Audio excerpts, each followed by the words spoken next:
Do you prefer dogs over pigs now? Yeah, well, my pig, I had him for 18 years, Charlie, and you know, when he finally died after 18 years, I felt that I'd had enough of pigs, so to speak. So, okay, George, you're you're quite a good-looking guy, and you seem to be quite a nice person. But I have to say that I'm not sure a pig would really be in my top 10 list of most desirable things about you. You haven't had a pig, Mara. That is correct. You don't understand. Yes. So tell us. And by the way, in case the earthquake hits, you got food for a week, and that's important. Is it true that you used to sleep with the pig in your bed? Well, when he was little, he would come up and jump on the bed. He got a little too big to actually spend in the bed. And there's so many jokes I could make right now, but I'm not gonna. Okay.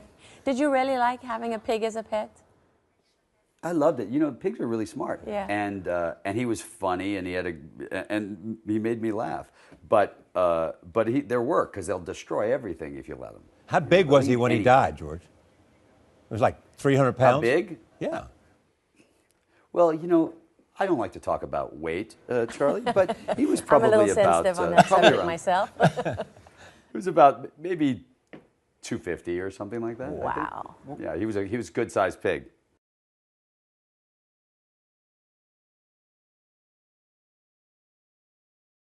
You also like to play practical jokes. Yes. What's the longest practical joke you ever played on anyone?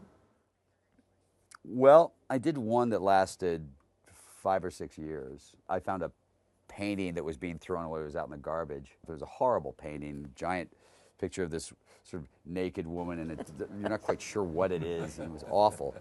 Clearly, like the wife said, throw it out, you know, after he'd painted it. And I finally stopped one night, and I just picked it up, and I took it home, and I got it framed, and I got some paint, and I signed my name to it.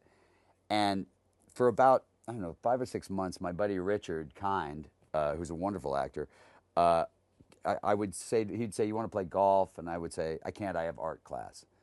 And on the way to places, I would stop at an art supply store, and I would go in and just make up crap about, like, see these brushes, these are like number 2, they're for short strokes. And Richard would say, like, I think this is fantastic what you're doing. And then for his 40th birthday, I said, you know, I've done a lot of paintings, but this is the first one I'm really proud of, and I want you to have it. And I gave it to him, and it's this huge, I mean, it's 5 feet long, horrible, horrible painting.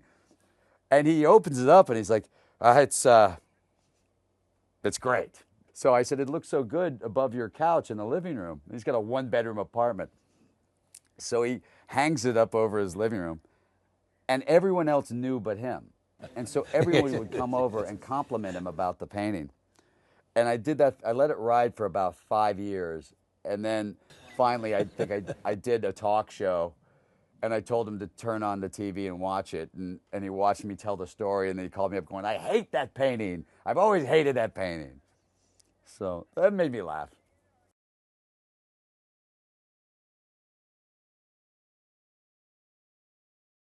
When you grow up with parents who are idealistic, you're very proud later in life. It's a little trickier when you're young. Like my sister would babysit, and I would shovel snow and things like that to make money.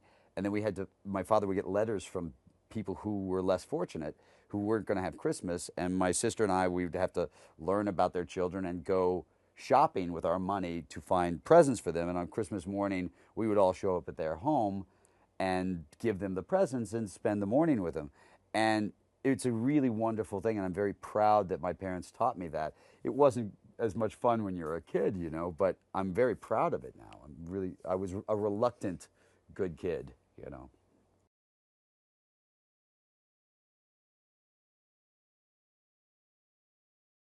Tell us about Sudan. Why did you choose that particular conflict to be, you know, your mission? It really was a genocide. People love to talk about it as, you know, mass atrocities, whatever you want to call it. There were hundreds of thousands of people being killed and mowed down, sort of innocent people. George, one of the things you have done is to organize this satellite in order to look down in terms of Sudan and watch for troop movements or whatever else you might detect. How is it working? We were laying out in the middle of the desert. I was looking up at the stars and I said, how come you can Google Earth my house, but you can't Google Earth, this area where, war criminals walk? And so we started working on the premise that, well, why not? It's spying if you're a country, but if it's me with a 400-mile long lens, what are you going to sue me? So we got Harvard involved. Because you need to understand it and you need analysis from it. But what we've been really fortunate enough to get, we put cameras right on the border between North and South, because the North keeps trying to argue where that border is. Sorry to interrupt you, just so I understand exactly how this works. You're talking about using Google Earth to essentially look at Sudan from the sky. You put cameras on the ground to watch the border and basically watch the Sudanese government and prevent them from lying about what they're doing there. Right. We have people on the ground that give us coordinates, and we every single day take photographs, and we put them up online, put them all over the internet.